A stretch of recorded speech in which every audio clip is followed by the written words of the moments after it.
अस्सलाम वालेकुम students, welcome to के कोडर्स।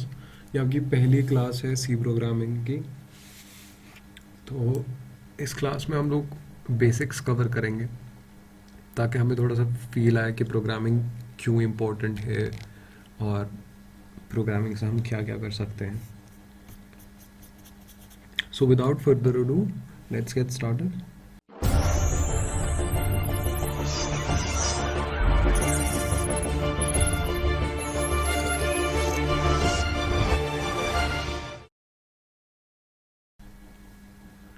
जो हमारा पहला टॉपिक है वो कंप्यूटर के बेसिक्स के ऊपर है कि कंप्यूटर के बेसिक्स क्या है, व्हाट इज़ अ कंप्यूटर। ठीक है, थोड़ा सा कंप्यूटर के बारे में पढ़ेंगे कि कंप्यूटर एक्चुअली है क्या। तो बचपन में हम बहुत सारी डेफिनेशंस पढ़ते हैं, जैसे कि computer is electronic device etcetera etcetera. तो वो जो है ना, वो डेफिनेशंस जो हमारा हमारे इस लेक्चर का जो स्कोप है वो उसके लिए बहुत वीक डेफिनेशंस है। सो मैंने क्या किया है, मैंने कुछ डेफिनेशंस कंबाइन करके ये एक डेफिनेशन फॉर्मुलेट की है। इस डेफिनेशन को हम समझेंगे। This definition says that computer is an programmable electronic device. ठीक है, तो प्रोग्रामेबल होने का मतलब क्या है, हम पहले वो चीज़ समझते हैं। इस वर्ड का मीनिंग हम समझते हैं। प्रोग्रामेबल होने का मतलब ये चीज़ है कि अगर हमें कोई भी टास्क कंप्यूटर से करवाना है, कोई भी काम हमें कंप्यूटर से करवाना है, तो उसके लिए एक डेफिनेट प्रोग्राम होना चाहिए। ठीक है, उसके लिए एक प्रोग्राम होना चाहिए जिस प्रोग्राम में ये चीज़ फीड होना चाहिए कि यूज़र क्या चाहता है और उसको क्या देना है। ठीक है, एग्जाम्पल के तौर पे ले लो, एम एस पेंट ले लो।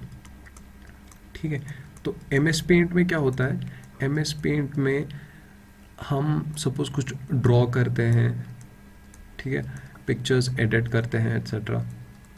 ये जो सारे ऑप्शंस, ये जो सारे फीचर्स एडिट करने के, ड्रॉ करने के, ये ऑलरेडी एम एस पेंट के प्रोग्राम में लिखे गए हैं। ठीक है, in the form of code. ये ऑलरेडी एम एस पेंट का एक कोड लिखा गया है जिसमें ये सारे फीचर्स डाले हुए हैं जो हम यूज़ कर पाते हैं। तो computer is a programmable machine. Programmable machine मतलब जिसके लिए हम प्रोग्राम्स लिख सकते हैं या जिसको हम प्रोग्राम कर सकते हैं अपनी नीड के अकॉर्डिंग। जो हमारी ज़रूरत है उसको पूरा करने के लिए हम उसके लिए एक स्पेसिफिक प्रोग्राम लिख सकते हैं ताकि वो प्रोग्राम रन करके हम जो रिज़ल्ट चाहते हैं हमें वो रिज़ल्ट मिले। ठीक है, तो आगे चलते हैं, हम लोग ये वाली लाइन समझते हैं, that a computer is a programmable electronic device. अब ये जो डेफिनेशन है कि ये एक इलेक्ट्रॉनिक डिवाइस है, इसको देखो आप। इलेक्ट्रॉनिक डिवाइस होने का मतलब क्या है, जैसे कि मैंने बोला कि हम अपनी प्रीवियस क्लासेस में पढ़ते थे कि इलेक्ट्रॉनिक डिवाइस वो डिवाइस होता है जिसको इलेक्ट्रिसिटी मस्ट होती है रन करने के लिए। लेकिन वो डेफिनेशन भी बहुत बेसिक है इस क्लास के लिए, तो उसके लिए हम लोग इस डेफिनेशन को थोड़ा सा एडवांस करके पढ़ते हैं। इलेक्ट्रॉनिक डिवाइस होने का मतलब यहाँ पे ये चीज़ तो है ही कि it needs electricity to run, but इसको अगर हम ब्रॉडर सेंस में देखें तो इलेक्ट्रॉनिक डिवाइस होने का मतलब है कि ये इलेक्ट्रिक सिग्नल्स पे रन करता है। ठीक है, तो एक कंप्यूटर को क्या चाहिए, उसको इलेक्ट्रिक सिग्नल्स चाहिए। किस चीज़ के लिए, ताकि वो काम कर सके। तो यहाँ से सीधा सीधा मतलब ये बनता है कि कंप्यूटर अंडरस्टैंड्स, जो कंप्यूटर है दैट अंडरस्टैंड्स इलेक्ट्रिक सिग्नल्स, है ना। इलेक्ट्रिक सिग्नल्स को ही कंप्यूटर समझ पाता है।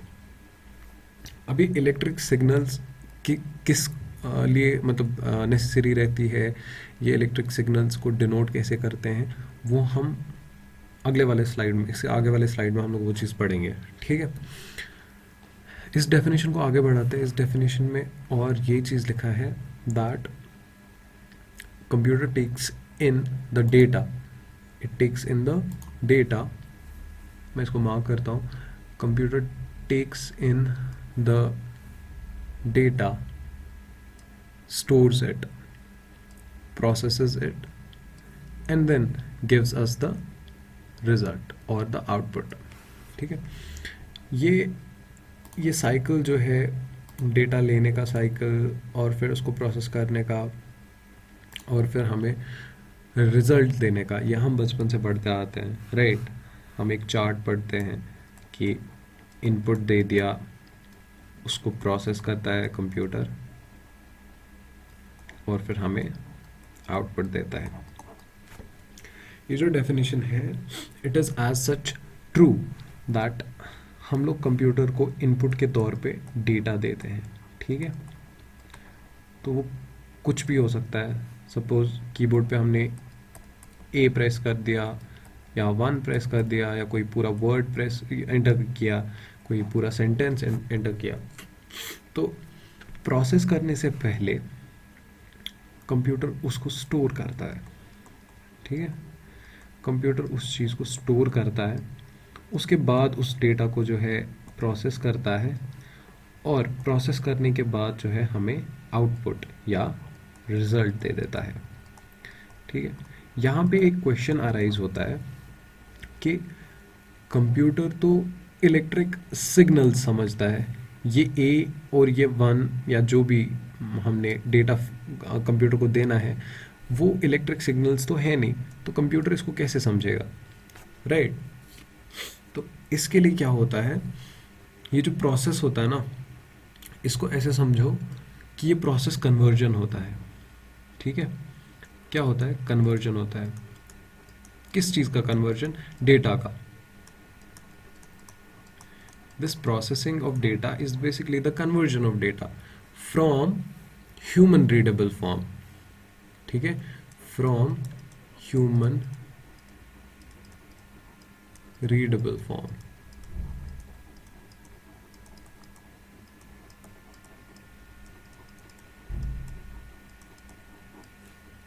To binary, because that is what a computer understands. ठीक है, हमें पता है कि कंप्यूटर सिर्फ बाइनरी समझता है। तो ये बाइनरी भी आपके दिमाग में क्वेश्चन आ सकता है कि बाइनरी तो पता है, बाइनरी जीरोज एंड वंस होते हैं, बाइनरी इलेक्ट्रिक सिग्नल कैसे हो गया, वो हम नेक्स्ट स्लाइड में पढ़ेंगे।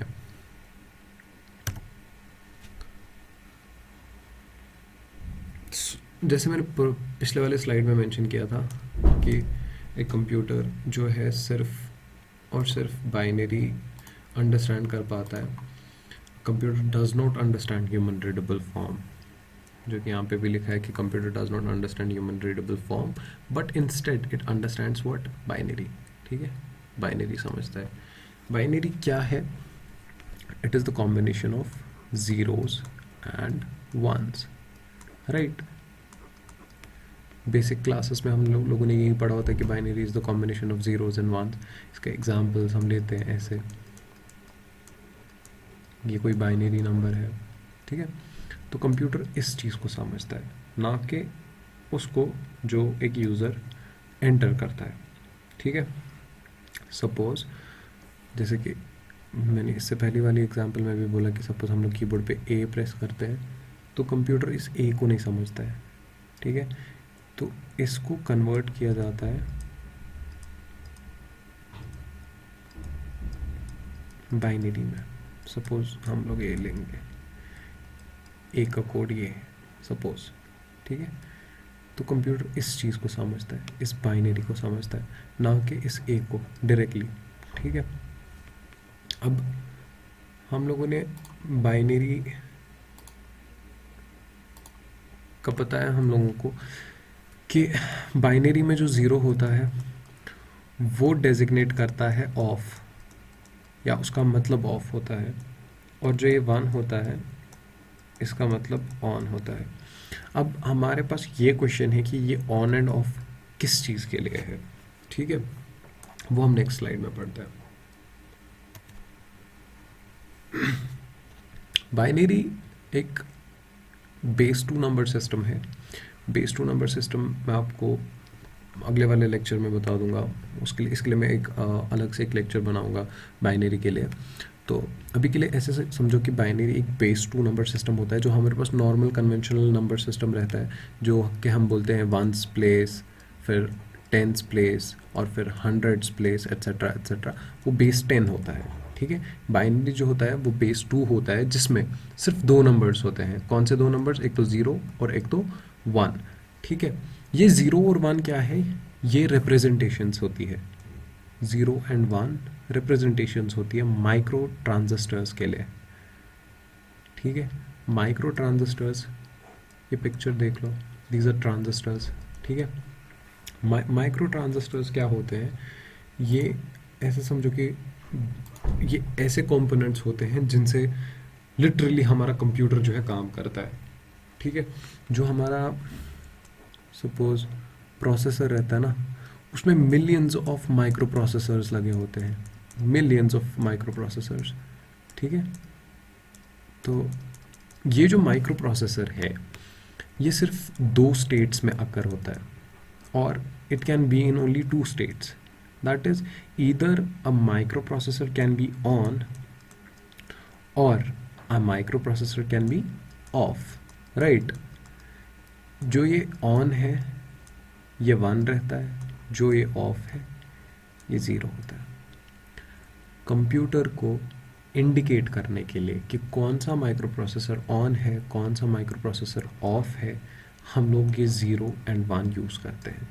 ये 0 एंड 1 जो है, ये हमारे न्यूमेरिक्स वाले 0 1 नहीं है, ठीक है। ये हमारे न्यूमेरिक्स वाले 0 1 नहीं है, ये दीज आर जस्ट सिंबल्स, ठीक है। ये सिर्फ और सिर्फ सिंबल्स है जो कि कंप्यूटर को ये बोलते हैं कि कौन सा माइक्रो प्रोसेसर ऑन है और कौन सा माइक्रो प्रोसेसर ऑफ है, ठीक। Each number, B it a 0 और अ 1, इज अ बिट, ठीक है।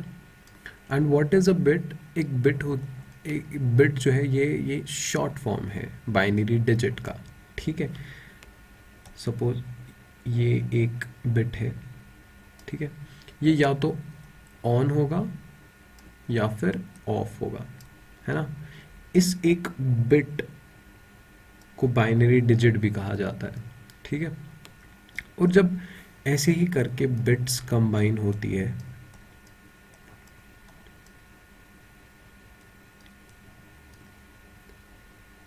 और 8, जब ऐसे ही बिट्स कंबाइन होती है तो क्या फॉर्म करती है? एक बाइट। अब मैं नेक्स्ट स्लाइड में ये दिखाता हूँ।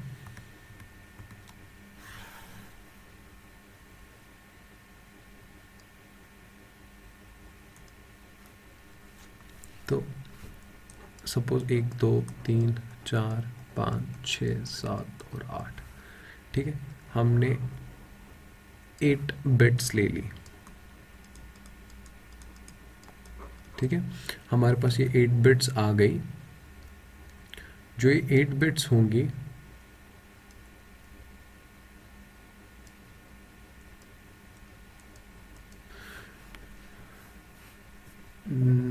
नोट करो कि ये एक बिट है, ठीक है।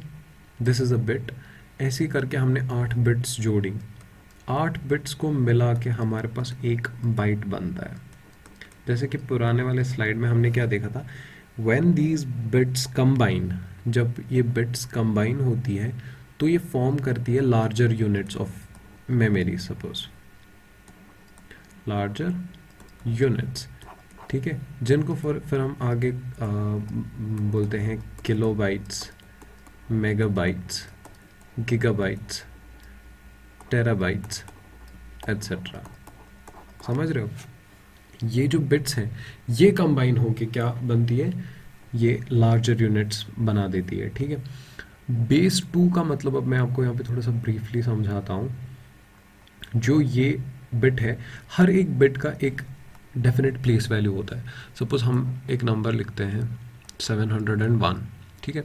How was I able to read it out कि ये 701 है? क्योंकि मुझे पता था कि वंस प्लेस पे 1 है, एंड टेंस प्लेस पे 0 है, टेंस प्लेस पे 0 है, एंड हंड्रेड्स प्लेस पे 7 है। राइट। तो मैंने क्या बोला, 701, ठीक है। ऐसे ही करके हमारे पास बाइनरी को पढ़ने का या बाइनरी को समझने का एक तरीका रहता है। एंड बाइनरी मैंने बोला कि it is a base 2 system, ठीक है। तो ये बेस 2 सिस्टम होने का मतलब समझो, यहाँ पे बेस 2 यहाँ पे क्या डिनोट करता है, ये जो पहली बिट है, ठीक है, ये जो पहली बिट है इसका वैल्यू रहता है 2 to the power 0, ठीक है। ये जो दूसरी बिट है इसका वैल्यू रहता है 2 to the power 1, दूसरी का सॉरी तीसरी बिट का 2 to the power 2, 2 to the power 3, 2 to the power 4, 2 to the power 5, 2 to the power 6 and 2 to the power 7. So what is 2 to the power 0? It's 1, ठीक है। 2 to the power 1 2, ऐसे करके 4, 8,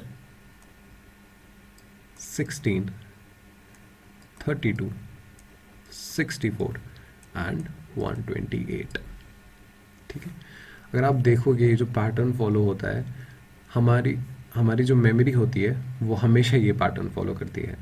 मतलब suppose the SD card sizes, जो हमारे पास memory card के sizes आते हैं या पेन ड्राइव्स के जो साइजेस आते हैं, जो कैपेसिटीज़ रादर आती है, वो यही होते हैं। 2 GB की होती है, 4 GB होता है, 8, 16, उसके बाद 32 डायरेक्टली आता है, उसके बाद 64 आता है, उसके बाद 128 आता है। तो बेस 2 का मतलब यही है, इट इज़ कि to the base 2, to the base 2 करके जो प्लेस वैल्यू है वो इंक्रीज़ होता है, ठीक है। इस पे एक डेडिकेटेड वीडियो कम्प्लीटली बनाएंगे जिसमें हम बाइनरी को इन डेप्थ पढ़ेंगे, उसमें binary to decimal conversion, decimal to binary conversion भी पढ़ेंगे। For now let's go back to the slide, ठीक है। तो ये चीज़ तो समझ आ गई होगी कि बाइनरी डिजिट्स जो है जब कंबाइन करते हैं तो वो लार्जर यूनिट्स क्रिएट करते हैं, जिनको हम किलोबाइट्स, मेगाबाइट्स या गीगाबाइट्स एक्सेट्रा बोलते हैं। Now this thing we also discussed कि बाइनरी ही क्यों कंप्यूटर समझता है, ह्यूमन रीडेबल फॉर्म क्यों नहीं समझता है। सो आपका जो ये सी प्रोग्रामिंग है इसका लेक्चर 1 यहाँ पे ख़त्म होता है. हम will be uploading lecture 2 very soon, and don't forget to like the video, and also post any questions if you have. Post them in the comment section, and additionally we're going to start another playlist for web developing, and don't forget to subscribe to our channel. Thank you.